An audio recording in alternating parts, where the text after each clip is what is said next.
So this is my ultimate golf cart build. Just want to take a quick video and go over some of the things that I've done to it. See if it's helpful for anyone else looking to build something similar. I go into details into everything that I did. So starting with the most notable feature is this vinyl wrap. It's known as a sticker bomb vinyl wrap. Sticker bombs are basically people are buying individual stickers and slapping them all over their cars. Normally they're really colorful, but this one is a black and white one. But it's a one-piece vinyl wrap that I got from AliExpress, which is a Chinese marketplace, because only in China could you get a product that infringes on so many trademarks in one shot. I was able to wrap the front in my garage and get good results, but when it came to the back with these compound corners, doing it one piece is really hard, so I had to have someone else do it. Paid $500 to have the front rewrapped and then the backs redone. It came out great. There is one seam here, but being that it's a sticker bomb, you really can't tell that there's a seam here. It all kind of blends together. What we did do, the original golf cart body was green that you could see showing through here. We left the textured steps cut out because the vinyl wrapper said that this would ultimately fail because of the textured. And it is starting to come up here a little bit, but I'm not sure if it is because we did a seam here or not. But I have black skate grip tape that I'm going to put here after this. I'm going to peel this up and then do a cutout of grip tape here to cover that area, and I think that'll actually kind of add to the appearance of it. So that's the wrap. The golf cart was a 2015 Precedent that I got off Lease.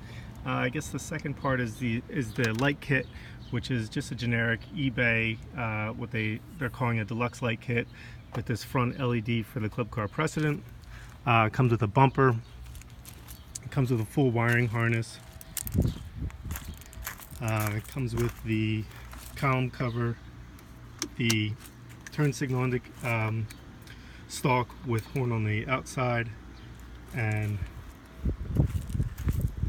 the rear turn and brake lights. So that was a good kit. It just bolted right back in. I made up a wiring block that I have in another post on Buggies Gone Wild that describes how I made that. I would show it to you quickly, but my little boy's car seat's in it right now. Steering wheel is just an adapter hub.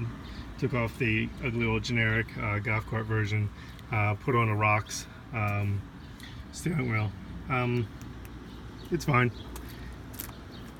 Other turn signals. This is an eBay set of mirrors with the indicator built into the mirror, which is pretty nice. The problem with the mirrors are they're mounted a little low, so when you're sitting, you don't get the best view out the back. If they were mounted up higher on the column, then I probably would have gotten a little bit better visibility out of the rear view mirrors. The wiring goes from the mirror into the channel, down through the body, and up to the wiring point behind the dash. I had another mirror, convex mirror, going a 24-inch going across here. Because of how high it was mounted, I didn't get good visibility out of the back, and I had some bouncing issues. I might revisit that. We'll see. 6-inch rocks lift in the front. Definitely overkill for the street use that it's being used for. Built really well. Pretty easy to install, not too bad. Price-wise, it was good. I was going to use blocks, but I saw some people complaining about some issues with that. Aligned it in toe. It allows camber adjustment, toe and adjustment. So it's a good product. In the back, upgraded with the heavy-duty leaf spring kit. I removed one leaf out of the back, out of the heavy-duty spring kit, so that the U-bolts would, or they're not even U-bolts, so the axle centering bolts would have enough thread to bite, and actually I don't really miss the extra leaf spring.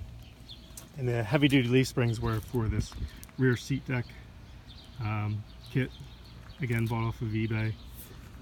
Pretty nice, with obviously the standard foot down deck.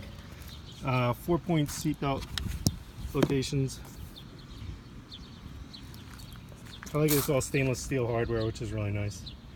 To the top, it's just the standard golf cart top painted with SEM Trim Black. SEM is it's one of the better plastic adhering paints. And then let's go up top and take a look at the roof rack setup here. So it's just a small platform rack. I'm super happy with this. This thing is awesome. Dakine bar pads that I had to notch out because of the individual tines going across. Really adds to the look of it. You can see all the sand, and this is actually still holding up really well. Every day I throw beach chairs and a surfboard on it.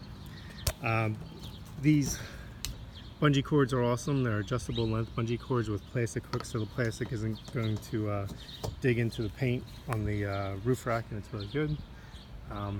Ankle points, I got 4 of these bungee cords, and you know, I've put everything from pizzas up there to stand-up paddle boards.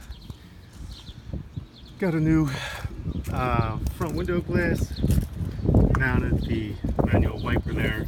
Not crazy with the manual wiper being down the middle. I was gonna kind of like either do a screw in here or some sort of notch to keep it in place until I wanted to get it out, and then I would lift it down. I used a low-speed bill, and I wound up cracking the plexiglass, so I just put a piece of black vinyl there to kind of hide the crack. One of the better aspects of the golf cart is this 36-inch wide Bluetooth speaker, which really cranks. It's a kicker, or a bazooka, I'm sorry. And it came with these mounting legs. These mounting legs went up through the plastic roof and had some fender washers, but it was still bouncing around pretty good. But it aligned perfectly with the roof support strut, so I was able to go through with an Allen head bolt and really secure it, and this thing isn't going anywhere, which is cool. It's really neat because it has LEDs. Bazooka audio. Pairing. Hopefully it doesn't take over. Pairing completed. So now it's paired over to my phone, and it just really is awesome. It's funny because even in the front it has the blue LED bar. One of the very cool things is the Vans keychain, again from China. Oh, this dash is pretty interesting. So it was hard to find just a plain old dash. This is like 50 bucks. I haven't even put anything in here. The utility of it, I'm not sure how good it is. It looks good. It adds a little level of finish to it. So let's see, what else do we have? I think that's about it. Oh, this rear stretch cargo net is really cool. It's elastic, and it, you know, we just throw a bunch of stuff back here. And there's a shot of the speaker bar going perfectly all the way across. The Dakine roof rack. Oh, the Rocks wheels, or the Madjax wheels. These are 12s. The 14s were all sold out everywhere I went. Sahara classic tires. What's interesting about these wheels is that they're spokes with these plastic fins that just bolt on. So if you took all the plastic fins off, you would just have a nice spoke wheel.